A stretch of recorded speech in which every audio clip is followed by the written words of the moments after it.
Arab Saudi yang mulanya begitu ketat mengusung hukum Islam Sunni dan Wahabi, kini mulai lebih luas. Apakah ini tanda-tanda keruntuhan Islam? Seperti kita tahu bersama, Arab Saudi merupakan role model agama Islam dunia. Lihat saja Indonesia, negara dengan populasi Islam terbesar di dunia.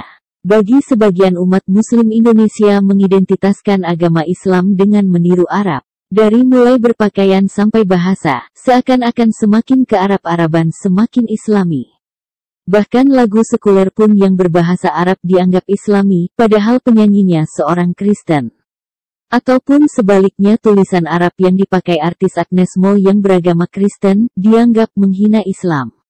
Saat ini Arab menjadi buah bibir dunia karena penangkapan beberapa tokoh agama Islam di kerajaan itu.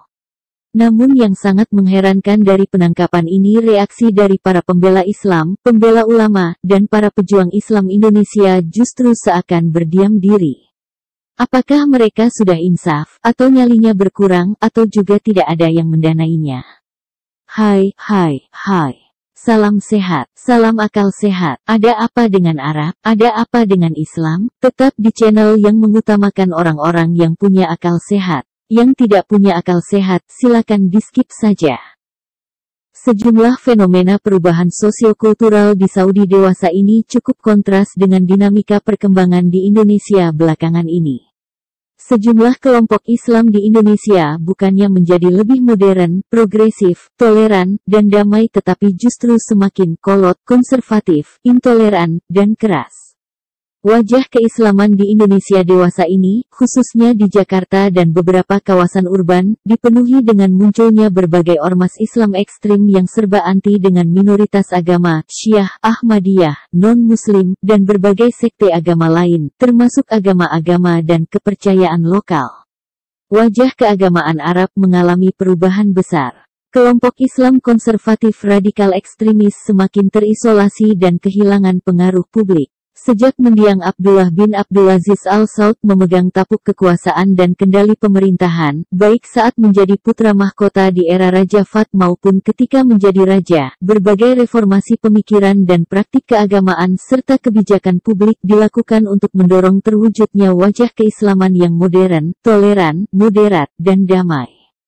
Beliaulah yang memprakarsai dialog kultural nasional dengan para tokoh dan komunitas Syiah. Beliau jugalah yang membuka peluang lebar-lebar bagi warga Syiah Saudi untuk bekerja di semua sektor publik. Beliau juga yang memereteli pengaruh dan peran sejumlah elit agama konservatif serta memangkas fungsi polisi syariat yang dulu sangat dominan mengontrol kesalehan publik. Berbagai kebijakan Raja Abdullah tersebut dilanjutkan dan bahkan ditingkatkan ritmenya oleh Raja Salman saat ini. Sejak beberapa tahun terakhir, Saudi juga memerangi kaum teroris ekstremis yang sering berbuat onar dan mengganggu stabilitas politik ekonomi negara. Putra mahkota Muhammad bin Nayef menjadi aktor utama yang memimpin langsung perang melawan terorisme global dan kekerasan domestik. Sehingga dengan begitu tidak memberi ruang secuil pun pada kelompok radikal ekstremis untuk berkembang biak dan melampiaskan kekerasan di jalan-jalan dan arena publik lain. Saudi adalah negara yang sangat mementingkan keamanan dan kenyamanan nasional, sehingga segala tindakan massa dan kekerasan sipil yang dipandang mengganggu atau berpotensi mengancam stabilitas kerajaan dan masyarakat akan ditindak tegas. Budaya Indonesia dengan Arab Islam. Akhir-akhir ini, sebagian pihak memandang terjadi peningkatan penggunaan kata-kata Arab dalam kehidupan sehari-hari warga umum, di samping semakin banyak perempuan Indonesia yang mengenakan busana muslimah yang oleh sebagian dianggap lebih merupakan busana Arab. Apakah ini berarti terjadi peningkatan penetrasi budaya Arab Islam di Indonesia? Ataukah penggunaan kata seperti milad dan penggunaan jilbab memang sudah sejak lama terjadi di Indonesia yang sebagian besar penduduknya beragama Islam? Sementara Alwi Syahab, seorang wartawan senior pernah mengatakan, memang akhir-akhir ini terjadinya peningkatan pemakaian kata-kata Arab terkait dengan peningkatan usaha memahami Islam di masyarakat. Akhir-akhir ini juga makin banyak orang yang menggunakan simbol bahasa Arab dalam kehidupan sehari-hari, itu juga karena pengaruh kehidupan agama, tetapi juga kehidupan mereka sendiri yang dalam keislamannya makin lama makin tumbuh, karena sekarang mereka menyadari bahwa untuk mengerti tentang Islam itu, mereka harus menguasai bahasa Arab, kata pemerhati budaya Arab di Indonesia ini. Juga, semakin banyak perempuan Indonesia yang mengenakan pakaian yang dianggap islami, seperti rok panjang yang dipadu jilbab. Kepopuleran busana muslim ini juga membuat semakin maraknya bisnis jenis pakaian ini. Kalau jadi Hindu, jangan jadi orang India. Kalau jadi Islam, jangan jadi orang Arab. Kalau jadi Kristen, jangan jadi orang Yahudi. Tetaplah jadi orang Indonesia dengan adat budaya Nusantara yang kaya raya ini. Ucapan Bung Karno hingga saat ini masih relevan untuk direnungkan dan diresapi oleh masyarakat Indonesia saat ini, bahwa inti dari agama adalah ajaran moral, bukan budaya dan pola tradisi yang terikat dengan bangsa atau ras tertentu. Yang terpenting dari agama adalah mengambil esensinya, bukan mengambil kulit luarnya. Munculnya gerakan Wahabisme tidak hanya membawa ajaran agama, tetapi kebudayaan Arab yang vis-a-vis bertolak belakang dari kebudayaan lokal masyarakat Nusantara. Begitu juga dengan tren hijrah yang makin mencitrakan bahwa segala yang Islami itu adalah segala atribut dan pakaian, seperti orang Arab, seperti pakaian, atau malah bahasa yang menggunakan lafal ana antum menggantikan saya kamu. Munculnya wisata halal dan juga beberapa ormas yang anti pada pertunjukan wayang kulit serta upacara bulan suro, menandakan munculnya fenomena Arabisasi Indonesia.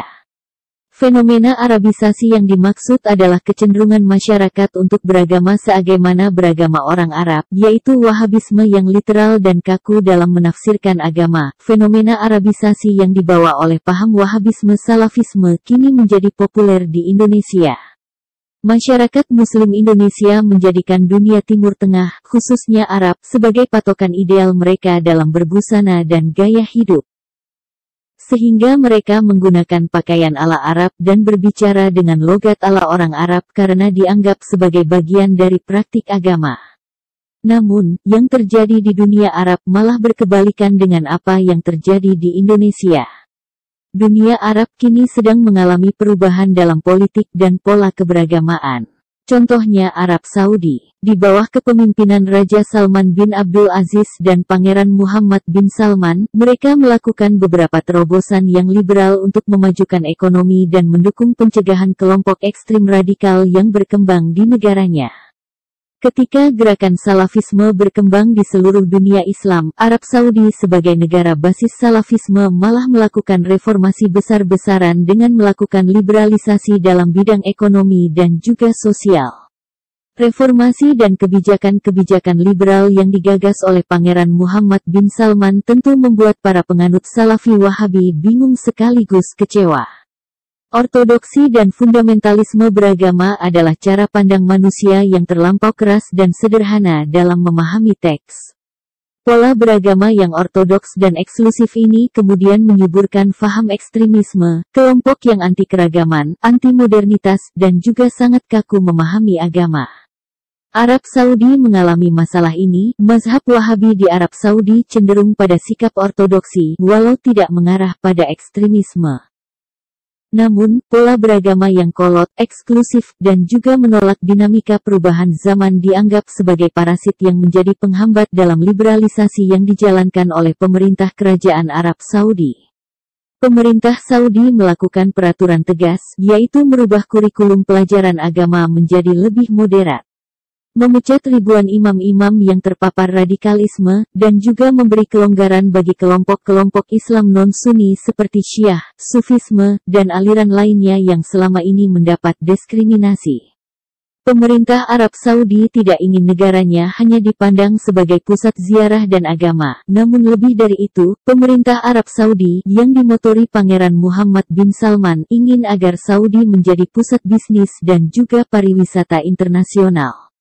Dan upaya itu dilakukan dengan cara memberi visa untuk turis asing, selain para peziarah haji, membuka kafe, restoran, hotel mewah dan klub malam, membangun infrastruktur untuk menopang pariwisata, dan melakukan privatisasi sejumlah perusahaan negara.